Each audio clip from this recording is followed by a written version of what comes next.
சென்னை அண்ணா அறிவாலயத்தில் திமுக அமைப்பு செயலாளர் ஆர்.எஸ். பாரதி, நாடாளுமன்ற உறுப்பினர் கலாநிதி வீராசாமி ஆகியோர் கூட்டாக சேர்ந்து செய்தியாளர்களை சந்தித்து வருகின்றனர். அதனை பார்ப்போம். மிகவும் கீழ்த்தரமாக பேசியிருக்கிறார். கொரோனா நேரத்தில் இந்த நாடு எப்படி இருந்தது என்பது எல்லோருக்கும் தெரியும். இவருடைய ஆட்சி காலத்தில் மக்கள் பரிதவித்தார்கள். ஆக்சிஜன் கிடைக்காமல் எல்லா விதமான ஆபத்துக்கும் ஆளாகி நித்தம் இவருடைய ஆட்சி காலத்திலே பல குவியல்கள் இருந்தது. தமிழ்நாட்டில் திமுக ஆட்சி ஏற்பட்டு தளபதி மு.க. ஸ்டாலின் தமிழ்நாட்டினுடைய முதலமைச்சராக வந்த பிறகுதான் கொரோனாவை கட்டுப்படுத்தினார் என்பது உங்களுக்கு எல்லாம் மிக நன்றாக தெரியும். அதனுடைய கொரோனா நேரத்தில் எடப்பாடியை போன்றவர்கள் வெளியே வருவதற்கே பயந்த நேரத்தில் முதலமைச்சர் பொறுப்பை ஏற்றுக்கொண்ட எங்கள் தலைவர் தளபதி அவர்கள் கோயம்புத்தூர் மருத்துவமனைக்கு மருத்துவர்களும் தடுத்து எல்லோரும் தடுத்த நேரத்தில் மருத்துவமனைக்குள் உள்ளே சென்று கொரோனா நோயாளிகளை நேரிலே பார்த்து அவர்களுக்கு சிகிச்சை அளிப்பதை பார்த்ததனுடைய விளைவுதான் தமிழ்நாட்டிலே கொரோனாவினுடைய உச்சம் குறைந்து மக்கள் நிம்மதியாக வாழத் தொடங்கினார் என்பது வரலாறு. இதை மூடி மறைப்பதற்காக வயிற்றெரிச்சலின் காரணமாக எடப்பாடி எவ்வளவு வாய் கொழுப்பு இருந்தால், திமிர் இருந்தால் கொரோனாவிலே தளபதி போய் சேர்ந்திருப்பார் என்று சொல்லுகிறார். நான் சொல்லுகிறேன், தளபதியை பற்றி, எங்கள் தலைவரை பற்றி அவருக்கு தெரியாது.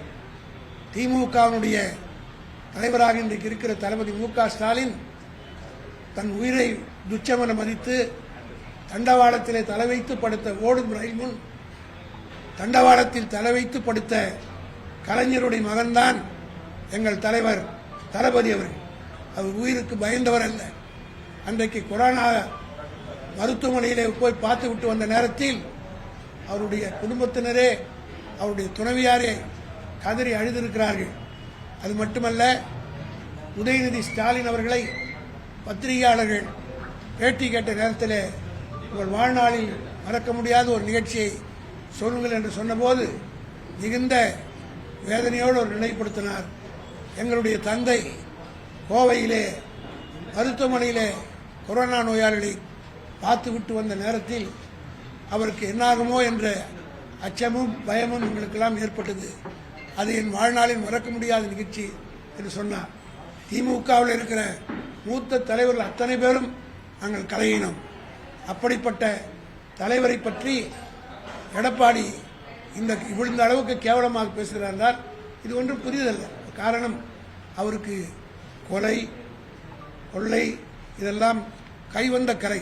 ஏற்கனவே அவர் தன்னுடைய பங்காளிகளை 1979 3 பேரை கொலை செய்த வழக்கில் கொலை குற்றவாளியாக இருந்து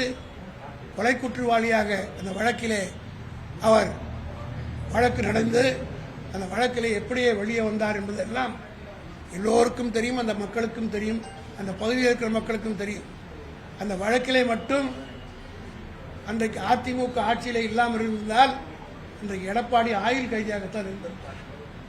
அப்படிப்பட்ட எடப்பாடி, அதாவது என்ன சொல்லுவாங்கன்னா பழமொழி, நாயை குளிப்பாட்டி நடுவுட்டில் வச்சாலும் அதனுடைய புத்தி போகாது. அதுபோல இவருடைய அந்த கொலை வெறி, அந்த உயிரை போக்குகிற அந்த மனப்பான்மை இன்னும் போகவில்லை என்பதை நேற்றைய தினம் அவருடைய பேச்சின் மூலமாக வெளிப்படுத்தியிருக்கிறார்.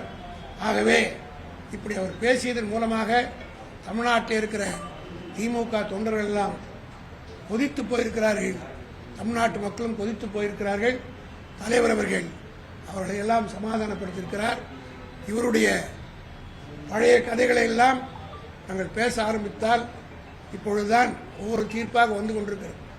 இவரால் சாத்தாங்குளத்திலே மூடி மறைக்கப்பட்ட அந்த கொலை திமுகவுடைய தலைவர் தளபதி தலையிட்டு போராடி சிபிஐ விசாரணை கொண்டு வந்த காரணத்தினால் அண்மையிலே தீர்ப்பு வந்திருக்கிறது. அத்தனை பேருக்கும் மரண தண்டனை. எடப்பாடி புரிந்து கொள்ள வேண்டும், உங்களுடைய ஆட்சியிலே நீங்கள் மறைத்த அந்த வழக்குக்கு இப்ப அனைவருக்கும் மரண தண்டனை கொடுத்திருக்கிறது. அதேபோல் உங்கள் ஆட்சியிலே உங்கள் தலைவர் உங்களுக்கு சோறு போட்டு வளர்த்தவர், ரோடிலே சுற்றி கொண்டிருந்த உங்களை எல்லாம் அடையாளம் காட்டி ஒரு அந்தஸ்து கொடுத்த தலைவி ஜெயலலிதா. அந்த ஜெயலலிதா வாழ்ந்த கொடைநாடு பங்களாவையே உங்களுடைய ஆட்சி, எடப்பாடியுடைய ஆட்சியில்தான் பல கொலைகள் செய்து கோடிக்கணக்கான சொத்துக்களை, பணம், நகைகள் எல்லாம் பறிபோனது யாருடைய காலத்தில்? எடப்பாடியுடைய காலத்தில் 4 கொலைகள் நடந்திருக்கிறது. அந்த 4 கொலைகளை பற்றி விசாரணை நடந்து கொண்டிருக்கிறது. எடப்பாடி அவர்களே, நீங்கள் தெரிந்து கொள்ள வேண்டும்.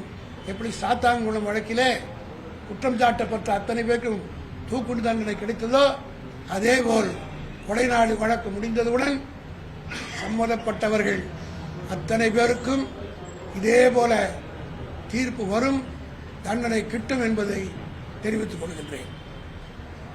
எடப்பாடியினுடைய அந்த பேச்சுக்கள் என்ன காரணம் சார்? அதே போல முன்னாள் முதலமைச்சர் கருணாநிதியை கூட சிறை வைத்திருந்தார் அப்படின்ற பேச்சுக்கள் அவர் பேசினாரு.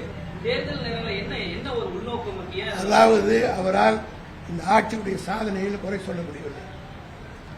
ஒவ்வொரு திட்டமும் மக்களை போய் சேர்ந்திருக்கிறது. தமிழ்நாட்டு மக்கள் மிகவும் மகிழ்ச்சியாக இருக்கிறார்.